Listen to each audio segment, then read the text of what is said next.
आपका ये next lecture है, लास्ट लेक्चर है इस यूनिट का, जिसके अंदर आपको जो है जो भी इम्पोर्टेंट रिएक्शन बाकी है फ्रीडल क्राफ्ट और वो सब देखेंगे, कुछ फिजिकल प्रॉपर्टी देखेंगे। बाकी आप सबको जो है लाइन टू लाइन पूरा एनसीईआरटी मैंने समझाया, क्या करना, कितना करना, कहाँ से क्वेश्चन आता है। उसके बाद हम पूरा इंटेक्स भी सॉल्व करेंगे यूनिट के बाद, मतलब नेक्स्ट लेक्चर में पूरा इंटेक्स 1 to लास्ट तक पूरा इंटेक्स हम एक एक करके सारा सॉल्व करेंगे और बाद में जितना इंपॉर्टेंट है एक्सरसाइज भी देख लेंगे। ठीक है, स्टार्ट करते हैं। अब फिजिकल प्रॉपर्टी में यहाँ पर आप ध्यान से देखोगे तो क्या चीज़ आपको देखने को मिलती है। ऑलरेडी ये क्वेश्चन आगे आ चुका है। यहाँ अल्केन है, यहाँ इथर है, यहाँ अल्कोहल है। क्या इंक्रीज हो रहा है? Boiling point. ऑलरेडी आगे पढ़ लिया है पॉइंट हमने, याद है ना, ऑर्डर वाला, इसी यूनिट में आगे भी। ठीक है, क्या अल्कोहल में क्यों बॉइलिंग पॉइंट ज्यादा होता है? रीजन?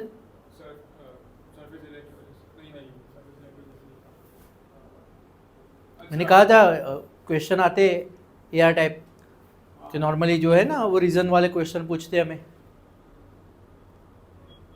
क्या वजह है कि इसका बॉइलिंग पॉइंट ज़्यादा है, इसका इसके कम है? ये दोनों सेम सेम है और सबके मॉलिक्यूलर फॉर्मूला यस। यहाँ पर हाइड्रोजन बॉन्ड बनता है, कौन सा वाला? इंटर। याद आ रहा है? यहाँ हाइड्रोजन बॉन्ड नहीं बनता है, बस ये रीजन था, भूलना नहीं है बेटा। ठीक है, तो ये यहाँ पे पॉइंट था बेटा हमारा, याद रखिएगा, ये पॉइंट है ये क्वेश्चन में। इसके बाद यहाँ से एक आध एमसीक्यू बन सकता है, वैसे ज़्यादातर पूछा नहीं है बट फिर भी डाल दे तो आना चाहिए हमें। कि सॉल्युबिलिटी की बात करें, miscibility of ether with water, those of alcohol same molecule mass, ethoxyethane and butanol are miscible almost the same content, approximately 7.5 and 9 gram per 100 ml water. तो यहाँ पे टिक कर लिए क्या कि ईथर एंड अल्कोहल दोनों की सॉल्युबिलिटी वाटर में ऑलमोस्ट सेम होती है, पर 100 ग्राम 7.5 एंड 9 ग्राम देखने को मिलती है। क्लियर एकदम? ठीक है, यहाँ से कोई क्वेश्चन नहीं, इसलिए इसमें जाने की जरूरत नहीं है। यहाँ से एक एमसीक्यू बनता है, हमें ध्यान रखना है।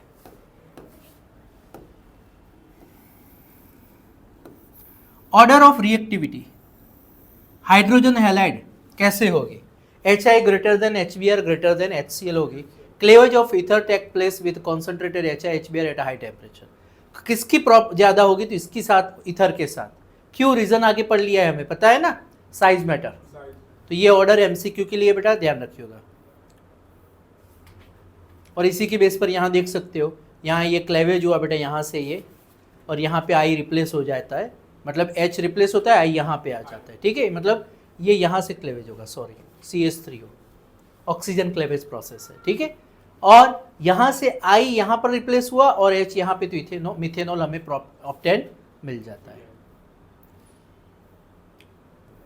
तो ये देखो example 7.7, give the major product that are formed heating each of the following ether with HI। तो ये हम जब इंटेक्स क्वेश्चन सॉल्व करेंगे पूरी यूनिट का एक साथ, अब ये देख लेंगे बेटा। ठीक है, पूरा का पूरा इंटेक्स एग्जाम्पल एक साथ वापस देखने वाले।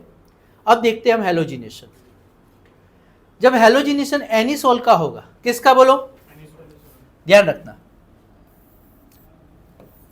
तो ब्रोमीन पैरा पर भी जाएगा, ऑर्थो पर भी जाएगा। पैरा पर मेजर प्रोडक्ट मिलेगी, क्यों मिलेगी? रीजन सिमेट्रिकल होता है, राइट आंसर। ठीक है, तो यही पॉइंट है, 90% यील्ड होगी, यहाँ पे माइनर होगी।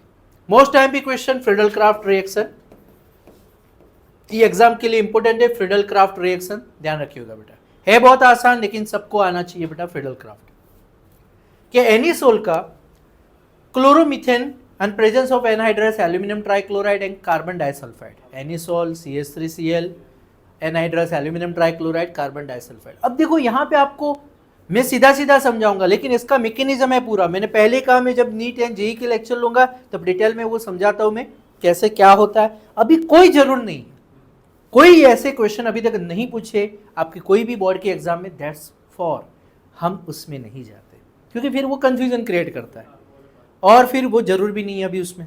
ठीक है, तो यहां से सिंपल है बेटा, ये CH3+ बनेगा। क्या बनेगा? ये ध्यान रखना, क्योंकि इसीलिए इलेक्ट्रोफाइल बनेगा। ये कौन सी रिएक्शन होती है? Electrophile reaction.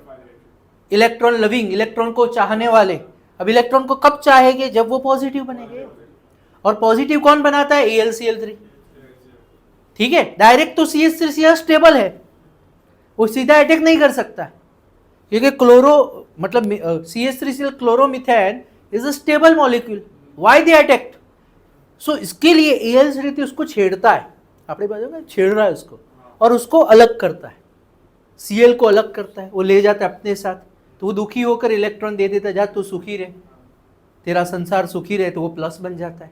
अब वो किसी और की तलाश में निकलता है कि मैं तो मेरी भी लाइफ स्टेबल करनी है, तो वो अटैक करता है कहाँ पे? जहाँ पे बहुत सारे इलेक्ट्रॉन, हाँ बहुत सारे गार्डन है, हाँ बहुत सारे इलेक्ट्रॉन है, तो वहाँ वो अटैक करता है।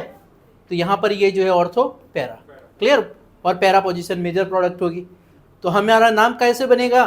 1 2 3 4 फॉर मिथॉक्सी टॉल्यूल, क्योंकि यहाँ पे OCH3 की रिएक्टिविटी कम होती है कंपेयर टू अल्काइल, याद रखना, आगे भी बताया था मैंने, तो इसलिए इसको नंबर 1 मिला अल्काइल ग्रुप को, ठीक है बेटा, याद रखिएगा।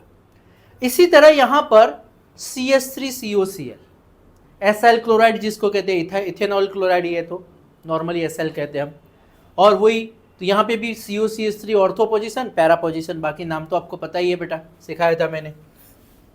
यहाँ पे इसको कहेंगे, देखो 1 2, तो 2 मिथॉक्सी, और इसको कहेंगे एसिटोफिनॉन, क्लियर, यहाँ पे 1 2 3 4 मिथॉक्सी एसिटोफिनॉन, क्लियर एकदम। तो ये हो गई फ्रीडल-क्राफ्ट अल्काइलेशन, फ्रीडल-क्राफ्ट, और ये है एसाइलेशन, इसको अल्काइलेशन कहेंगे, इसको एसाइलेशन कहेंगे, बाकी नॉर्मली फ्रीडल-क्राफ्ट रिएक्शन कहते हैं इसको।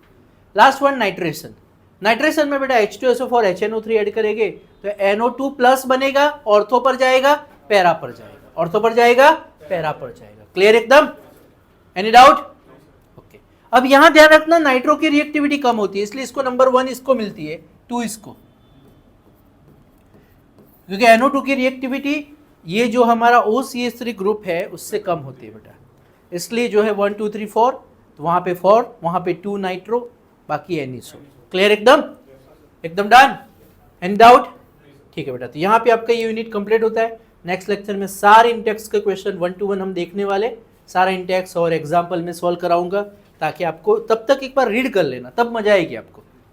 मैं सारे इंटेक्स कल ही जो नेक्स्ट लेक्चर है उसमें देखेंगे, तो आपको अच्छे से फिर आइडिया आएगा कहाँ से क्वेश्चन कैसे बने, और बाद में जो है एक्सरसाइज में भी जो जो इंपॉर्टेंट है वो सारे के सारे 1 to 1 हम कवर करेंगे। तो यहाँ हमारा यूनिट बेटा कंप्लीट होता है, आपको अच्छे से